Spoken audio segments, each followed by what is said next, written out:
La couture, en fait, c'est à l'intérieur de soi, je pense. Ça fait partie de toutes ces passions qui sont à l'intérieur et puis que ça finit par sortir un jour ou l'autre. Il y en a, ça arrive plus tôt que d'autres. Je fais beaucoup de récupération déjà. C'est un principe qui a toujours été à l'intérieur de moi parce que lutter contre le gaspillage, c'est important. Même quand j'étais petit, dès que mes amis jetaient des papiers de bonbons par terre, j'arrêtais pas de passer derrière, à défaut de leur dire. Quand je me suis rendu compte que je pouvais allier ce principe-là avec la création, je l'ai gardé finalement. Ça a commencé par ça.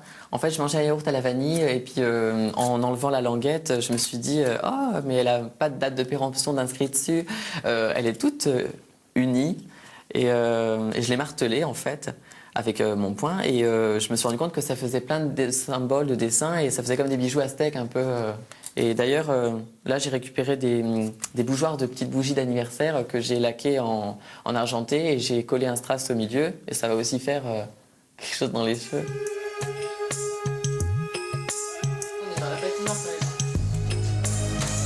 Tu vas tout au fond à gauche. Ouais. Donc c'est ma chambre, tout ça, et tu peux poser tes vêtements sur la chaise et revenir pour que je t'épingle. Alors fais voir. Quand je conçois le vêtement, quand je le dessine, j'ai ma petite idée sur la coiffure et le maquillage. Autant que sur les bijoux et la musique aussi.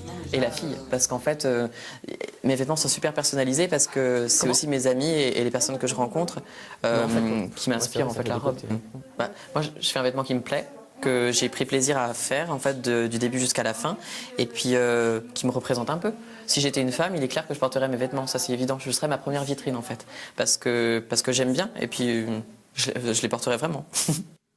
C'est difficile de percer dans ce métier? C'est très très difficile, je peux le dire, c'est difficile. C'est difficile parce que déjà il faut se démarquer et aussi parce que si jamais on veut faire les études qui nous apportent le travail dès en sortant, il faut payer. Et là pour le coup, je ne peux pas payer. Je peux prendre l'exemple tout simple d'S-Mode.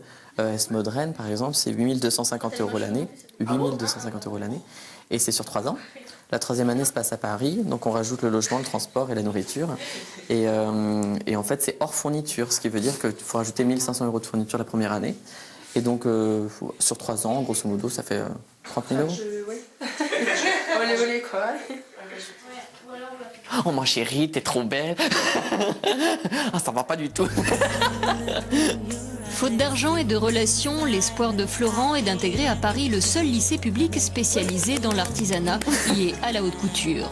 Mais les places sont limitées, la motivation et l'expérience des défilés comme celui du Blize seront peut-être son sésame. C'est très joli. Mais je serai encore plus content samedi prochain. Venez.